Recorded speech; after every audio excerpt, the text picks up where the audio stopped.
Every day, the fat director came to the station to catch his train.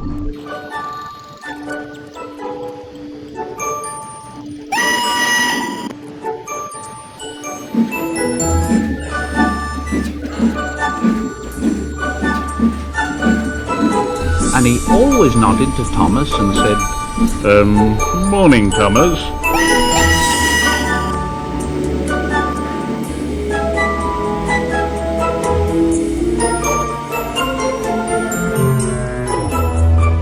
There were lots of trucks in the yard, and Thomas had to push and pull them into their right places.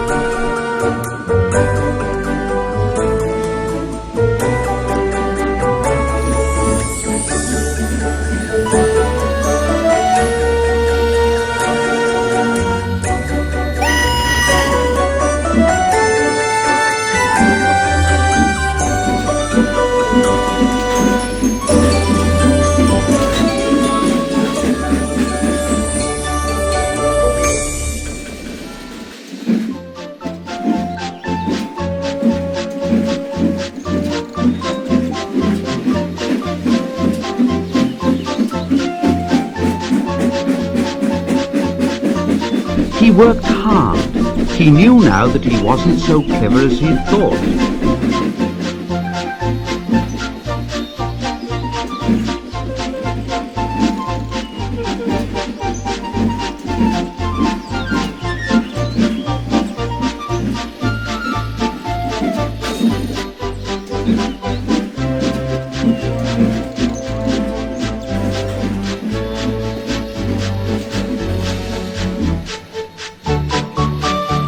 And he wanted to learn all about trucks so as to be a really useful engine.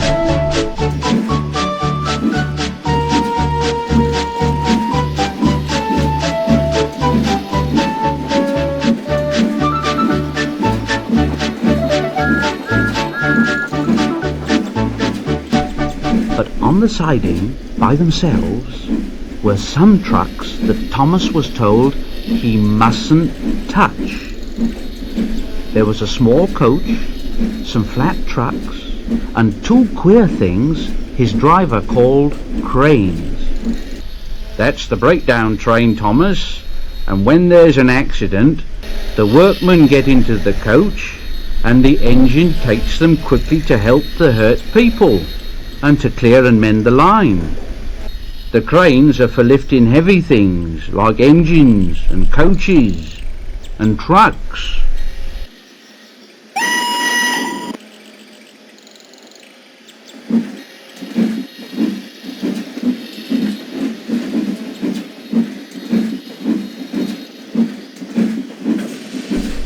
One day, Thomas heard an engine whistling.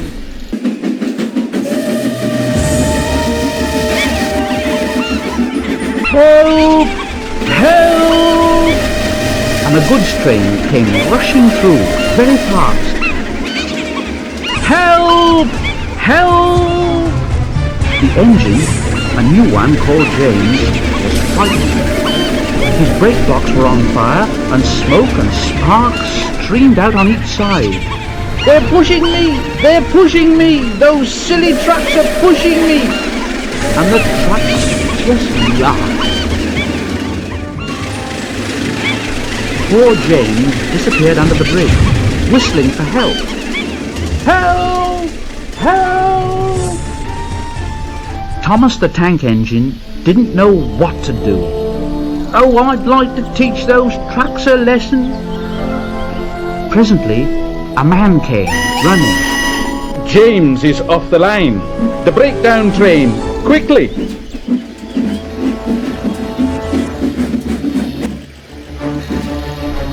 So Thomas was coupled on. The workmen jumped into their coach and off they went.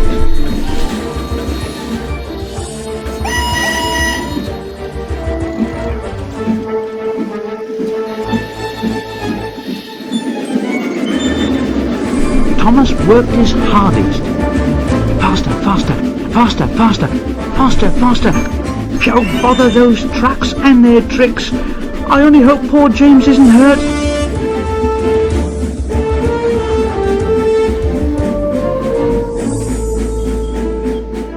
They found James and the trucks at a bend in the line. The brake van and the last few trucks were on the rails, but the front ones were piled in a heap. James was in a field with a cow looking at him, and his driver and fireman were feeling him all over to see if he was hurt. Never mind, James. It wasn't your fault. We always said your wooden brakes was no good. Thomas pushed the breakdown train alongside. Then he pulled the unhurt trucks out of the way.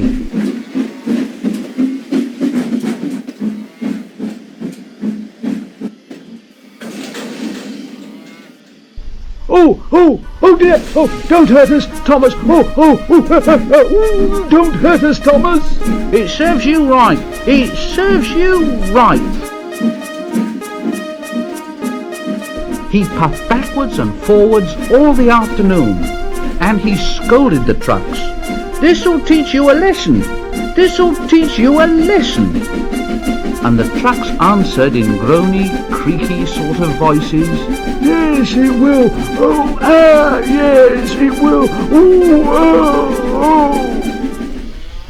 Then, when they put James back onto the rails, he tried to move, but he couldn't. So Thomas helped him back to the shed.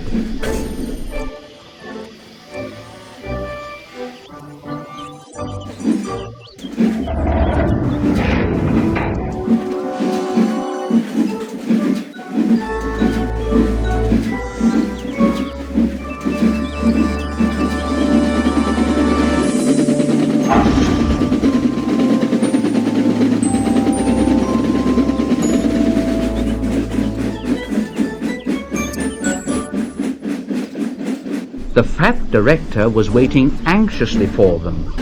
Well, Thomas, I've heard all about it, and I'm very pleased with you. You're a really useful engine. James shall have some proper brakes and a new coat of paint, and you shall have a branch line all to yourself. Oh, sir, thank you.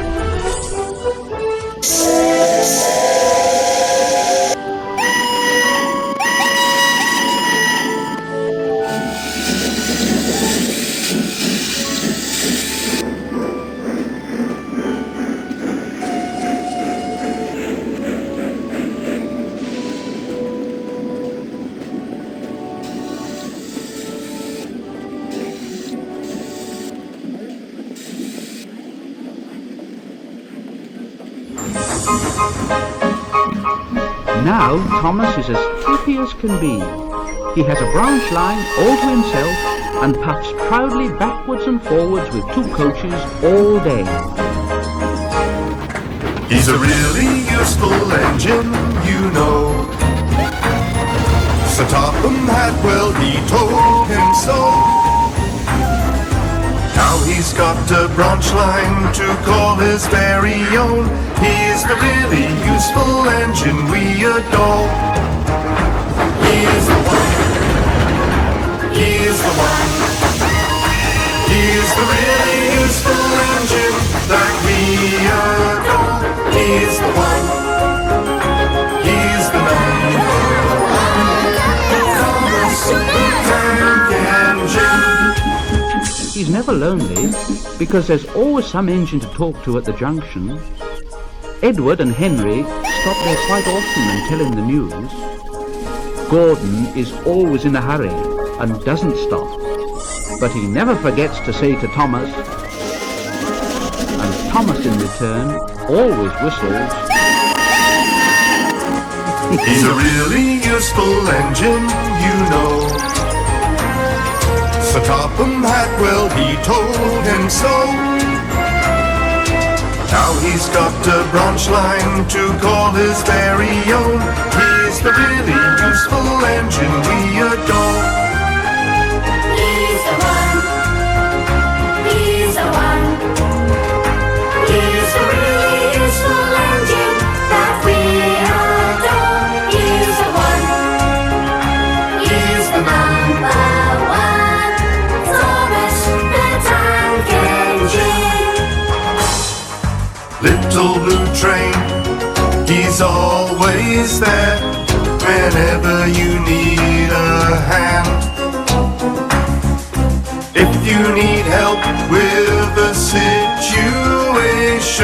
who comes into mind? He's the one.